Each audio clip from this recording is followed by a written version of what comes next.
Have you ever wondered why the woman who refuses to kneel at the altar of male approval seems to haunt the imagination far longer than the one who pleads, bends, and bargains for love? Her presence lingers like a phantom in the corridors of the mind, not because she offers sweetness at every turn, but precisely because she withholds. She becomes the archetype of the forbidden, the woman who will not beg. And in the silence of her refusal, she embodies something men both fear and crave, a force untamed by their ego's need for dominance. In Jungian terms, she embodies the anima unbound, the projection that cannot be domesticated. The male unconscious projects onto her not a docile companion, but a mirror of his own incompleteness. For the man who expects to be worshipped, her independence is unbearable. He finds himself unsettled because she strips away his illusions without even speaking a word. To beg would be to confirm his supremacy, but she denies him this stage. In doing so, she forces him into confrontation not with her, but with his own shadow. And yet, it is precisely this confrontation that creates the allure. For what is forbidden is not always repulsive. It is magnetic. The Stoics knew this. Seneca once wrote that desire burns strongest where resistance is met. The forbidden fruit has always tasted sweeter, not because it nourishes more, but because it resists being taken. The woman who will not beg embodies this paradox. She is both the prize and the reminder that no man can ever truly possess what is sovereign. This is why she terrifies. For in her refusal lies a profound inversion of power. Most men have been conditioned to believe that their worth is measured by conquest, that women must clamor for their attention, supplicate for their time, and collapse without their validation. But here stands a figure who breaks the spell. She does not collapse when left alone. She does not barter her dignity for a half-hearted gesture. She waits, not with desperation, but with the calm indifference of someone who knows that silence can wound more deeply than pleading words. And you, hearing this, perhaps feel the sting of recognition. Have you ever begged for love, only to find yourself hollow, emptied of all dignity, wondering why the more you gave, the less was returned? The truth is brutal. Begging suffocates desire. The unconscious craves polarity, not submission masquerading as devotion. The man who is begged does not feel cherished, he feels caged. His ego swells, but his soul grows restless. Jung would tell us that what he seeks is not the easy surrender, but the tension of opposites, the dance between freedom and bond, distance and closeness, mystery and revelation. Thus, the woman who refuses to beg carries within her the archetype of mystery itself. She is like the moon glimpsed through passing clouds, never fully possessed, always receding just as one draws near. In her silence, in her unyielding refusal to collapse, she embodies the anima's call. Find your own wholeness before you demand mine. And men, whether they admit it or not, are drawn like moths to this flame. They cannot help but circle, desperate to conquer, even as they know conquest is impossible. But make no mistake, her power does not lie in cruelty, it lies in authenticity. She is not performing indifference, she is rooted in self-worth. The reason she does not beg is because she has learned the ancient lesson. To beg for love is to betray oneself. It is to whisper to the unconscious, I am not enough, and once that whisper escapes, it echoes endlessly. Instead, she chooses silence, dignity, and distance, not as weapons, but as shields. And in that shielded silence, she becomes untouchable. Men who encounter such a woman often find themselves unraveling.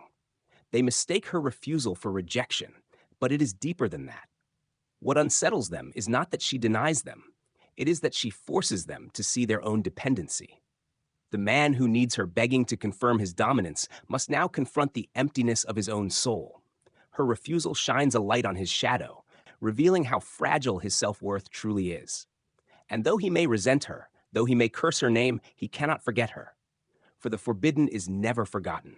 It lingers in dreams, in stray thoughts, in quiet moments when the ego weakens. Jung wrote of the individuation process, the painful journey toward wholeness. This woman becomes, in the man's psyche, the guide he resists yet cannot release. By refusing to beg, she shows him the void within himself. By withholding her surrender, she beckons him toward his own individuation. And though many will flee this confrontation, some will rise to it. Some will finally ask not, why won't she beg? But why do I need her to? This is where her true allure lies. She is not merely a woman who withholds. She is a mirror a catalyst, a storm that strips the ego bare. And in the wreckage, she leaves behind the possibility of growth if one dares to face it. The man who demands supplication often believes he is secure in his strength, yet when he encounters the woman who refuses to beg, his fortress begins to crumble. She unsettles him not because she resists affection, but because she dismantles the very illusion upon which his ego rests, the illusion that he is the source of her worth. He sees in her an autonomy that his power cannot touch, a flame that burns without his oxygen. And this realization is unbearable, for it exposes how fragile his empire truly is. The Jungian shadow reveals itself most clearly in these moments. For every man harbors a fear, often buried deep in the unconscious. The fear that he is not enough without conquest, that his identity dissolves if no one reflects back his supposed greatness. The woman who does not beg is the mirror that refuses to flatter. She does not bend to the distortion, and in that refusal, she awakens the raw insecurity that he has hidden behind arrogance, wealth, or charm. And yet, paradoxically, this very confrontation intensifies her allure. Desire thrives not on certainty, but on mystery. A Stoic might say that what cannot be controlled becomes an object of obsession. Epictetus reminds us that the true chains of man are forged not by others, but by his own desires. The more he seeks her surrender, the more enslaved he becomes to the hunger that her silence ignites. He cannot walk away, yet he cannot conquer.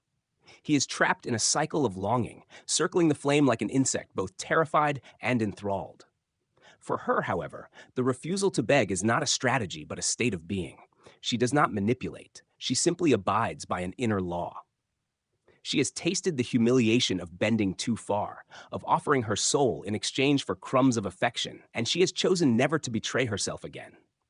Her power is not performative, it is born of self-knowledge. Jung spoke of individuation as the process of integrating one's fragments into a unified self.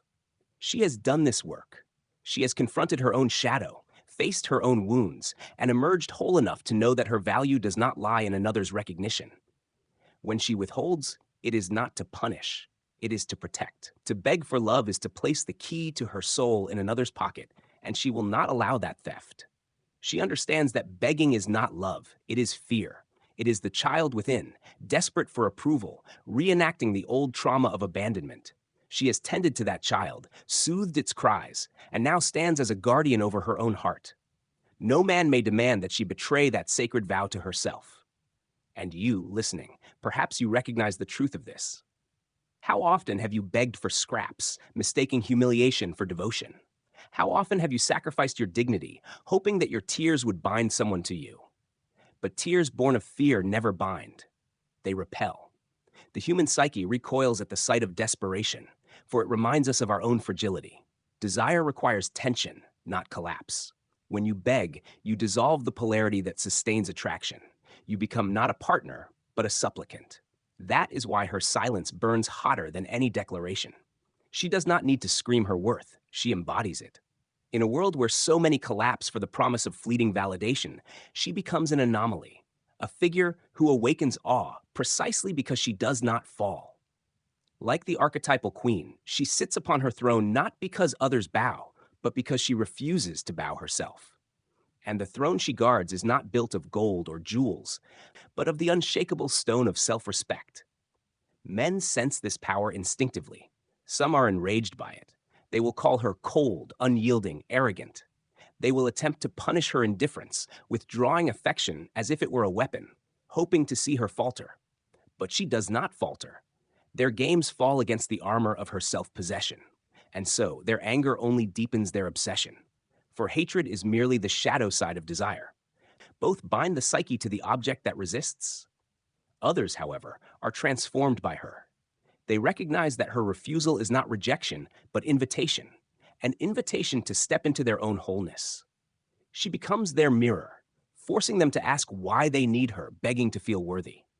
These men, if they are brave, will confront the hollowness within. They will begin the work of individuation, seeking not conquest, but union of equals. And for these rare souls, her refusal becomes the first step toward a deeper bond, one not forged in desperation, but in strength. This is the forbidden allure. She does not seduce by bending, but by standing tall. She is not conquered by the promise of affection, nor undone by the threat of absence. She remains sovereign and whole, and in doing so, she awakens in others either their deepest insecurity or their highest potential. The forbidden allure deepens in the silence of her stance. To the uninitiated, her refusal to beg appears as pride, perhaps even cruelty. But beneath the surface, it is something far more profound. It is the sacred refusal to participate in her own diminishment. In Jungian language, she has integrated enough of her shadow to no longer need to project her wounds onto others. She does not demand that a man heal her abandonment. She has met that abyss alone, and because of this, she does not fear solitude. It is this fearlessness that rattles the male psyche most of all. For many men, power rests upon the belief that women cannot endure loneliness, that they will eventually bend, plead, or settle. Yet when confronted with a woman who embraces solitude as a temple rather than a prison, the illusion collapses. She becomes dangerous, not because she is unattainable, but because she demonstrates that his approval is not the oxygen she breathes. She dismantles the mythology of male indispensability. Marcus Aurelius wrote that a man's worth is measured not by what he controls, but by what he can release. And here is the paradox. The more a man tries to control her, the more her refusal exposes his weakness. For he has not mastered himself. He has merely sought to master others. Her indifference reveals his lack of sovereignty. He may have conquered wealth, status, or bodies, but he has not conquered his own soul. She, however, has, and this is why she is untouchable. The archetype she carries is not the submissive maiden, but the queen, the high priestess, the eternal feminine that holds the keys to transformation. She does not scream, she does not threaten, she simply withholds her energy. And this withholding is not absence, it is presence intensified. A man can feel her withdrawal in his bones because it unmasks his hunger. It confronts him with a truth he would rather not face, that his need for her begging is not about love, but about ego. And you, listening now, may begin to feel the weight of this truth. Have you noticed how the one who begs for your affection seems to diminish in your eyes? That the more they collapse into pleading, the less magnetic they become? This is not cruelty. It is psychological law. The human unconscious craves polarity. Attraction is born from tension, and tension dissolves when one side collapses into desperation. The one who refuses to beg sustains the polarity. She maintains the space where desire can breathe, even if it means enduring the discomfort of silence. But silence is not emptiness. In her silence lies dignity, and in her dignity lies irresistible force. She embodies what Jung called the self, the totality of being that transcends the fragmented ego. This wholeness radiates without words, striking chords in the unconscious of everyone she meets. Men feel it and are bewildered, for they are not accustomed to facing women who stand as equals in sovereignty. They are accustomed to conquest, to collapse, to control. But here is a force that cannot be possessed, only respected. This is why the allure is called forbidden. She represents not just the mystery of the feminine, but the limitation of the masculine ego. To approach her requires more than charm or dominance. It requires transformation. And many men recoil at this demand. They would rather dismiss her as unattainable than confront the work required to meet her as an equal. Yet still, they cannot forget her. She lingers, not in body, but in psyche, like a riddle unsolved. Some will resent her. They will label her unloving, aloof, too difficult. But this resentment only betrays their unpreparedness. Others will be awakened by her, driven into a crucible of self-examination. They will feel the sting of her silence and realize it is not her responsibility to kneel, but their responsibility to rise. And if they rise, they will discover a love that is no longer poisoned by desperation, but sustained by mutual strength. The allure of the woman who refuses to beg is, at its core, the allure of freedom. She is free from the shackles of dependency, free from the humiliation of self-betrayal. And freedom is the most dangerous, most intoxicating quality of all. For freedom cannot be begged, bought, or conquered. It can only be met with freedom in return. She shows the world a mirror, that the deepest form of attraction is not born from possession, but from presence. She does not chase, nor does she flee. She stands. And in that standing, she awakens the primal hunger of the soul, the hunger not merely for another, but for wholeness itself. Her refusal to beg is not merely an act of resistance, it is the revelation of an ancient law. From the dawn of myth, the feminine that would not yield has been cast as both dangerous and divine. She is Lilith in the old stories, walking away from Adam rather than bending to his command. She is Persephone, who, though stolen, does not remain the captive maiden, but becomes the queen of the underworld. In every age, she appears as the archetype who terrifies those who mistake love for ownership. To encounter her is to face the ungovernable truth that no soul can be possessed. This is why her allure strikes so deep in the unconscious. She is not merely a woman, but a symbol. A man sees in her the unspoken challenge, to evolve or to be consumed by his own inadequacy. Her silence is like a riddle whispered to his psyche. Why does her absence burn more than her presence? Why does her refusal weigh heavier than the pleas of those who came before her? The answer lies not in her cruelty, but in his projection. For Jung reminds us, what we cannot integrate in ourselves, we project onto others. She does not wound him. He wounds himself against the mirror she holds. And yet, how magnetic is this mirror? The forbidden allure is irresistible precisely because it stirs what lies dormant. Most men walk paths paved with compliance. They are rarely confronted with resistance that is not rooted in manipulation. But here, the resistance is not a game. It is truth embodied. She does not play hard to get. She simply is. Her being proclaims, "I will not abandon myself for your comfort." And such words, though unspoken, are thunder in the unconscious of any man who hears them. For the woman who refuses to beg has touched something most never dare to touch, her own self-worth unadorned by external approval. She has stood in the night of abandonment, faced the terror of emptiness, and discovered that she did not die. Instead, she was reborn. Reborn into a sovereignty that no promise of affection and no threat of loss can fracture. And because she has walked through this fire, she now carries its flame. That flame both attracts and frightens because it illuminates the shadows others wish to keep hidden. And you, listening, know this fire as well. Perhaps you have felt it flicker within yourself in moments when you chose dignity over desperation, when you walked away instead of pleading for scraps. Do you remember the power of that silence? How it burned even as it hurt? That was not weakness. That was the shadow transforming into strength. That was your soul declaring that it will no longer settle for less than it deserves. The Stoics would recognize her stance as the essence of freedom. Epictetus taught that true liberty lies in controlling one's own responses, not the will of others. She embodies this lesson with every refusal to collapse. She cannot control whether love is offered or withheld, but she can control whether she betrays herself. And in guarding that inner citadel, she discovers a peace no conquest could provide. This peace is not passive. It radiates as an aura of untouchable dignity. Men sense it before she even speaks. It is in her gaze that does not plead, in her silence that does not crumble, in her presence that does not diminish. She does not demand respect. She emanates it. Like a mountain unmoved by the storms, she becomes a figure of both awe and intimidation. For to love her requires standing on solid ground oneself. Anything less will break against her cliffs. And so, the forbidden allure is not a trick, nor a weapon. It is the natural consequence of a woman who has faced her own shadow and emerged whole. Jung would say she has individuated beyond the need for external validation. She does not need a man's approval to feel complete. Therefore, she is free to love without chains. This is the paradox. Because she does not beg, her love, if she offers it, carries infinite weight.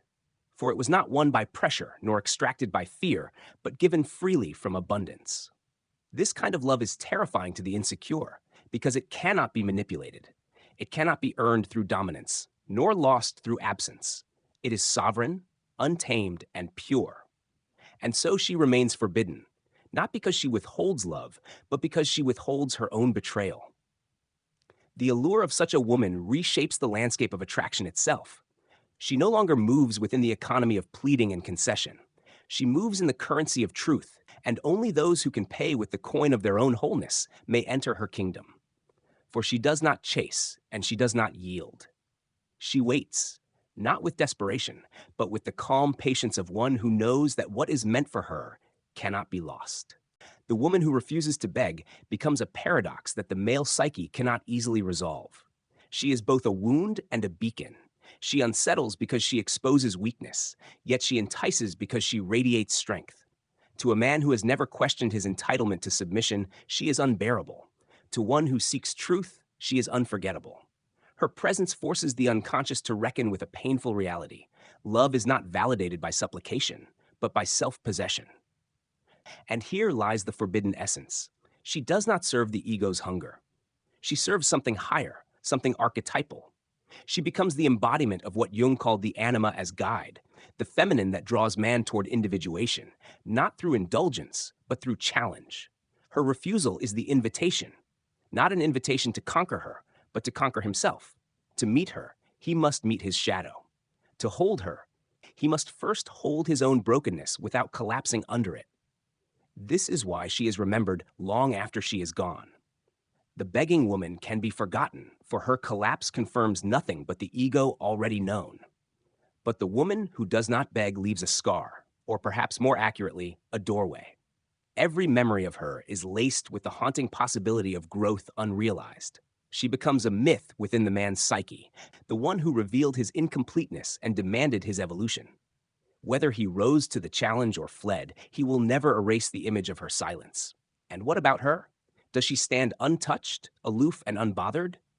No, she feels, she longs, she desires as any soul does. But her feelings are not her master.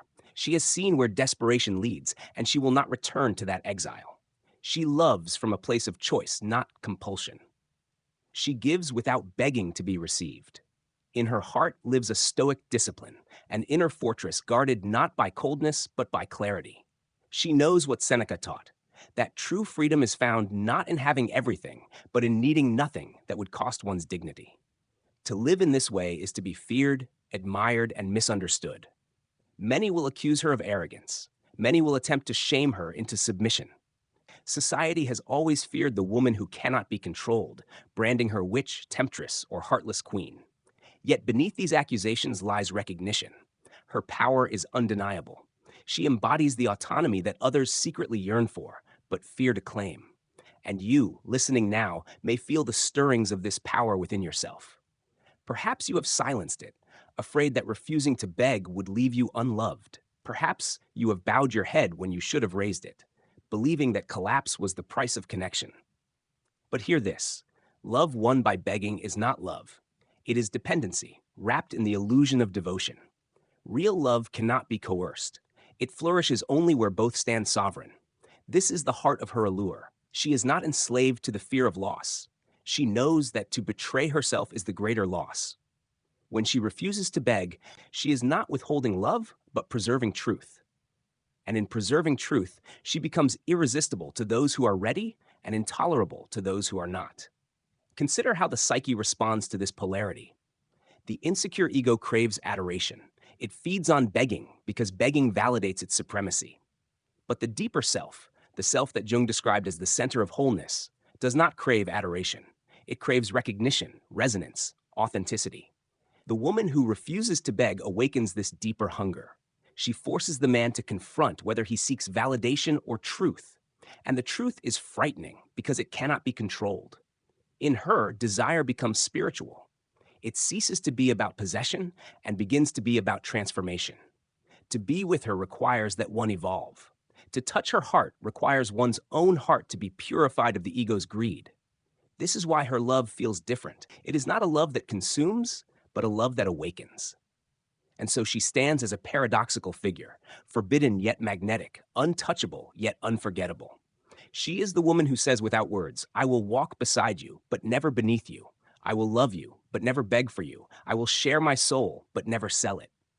In those silent proclamations lies a freedom most can only dream of. And in that freedom, she becomes not just a woman, but an archetype. The living image of what it means to love without losing oneself, to give without collapsing, to hold dignity and passion in the same breath.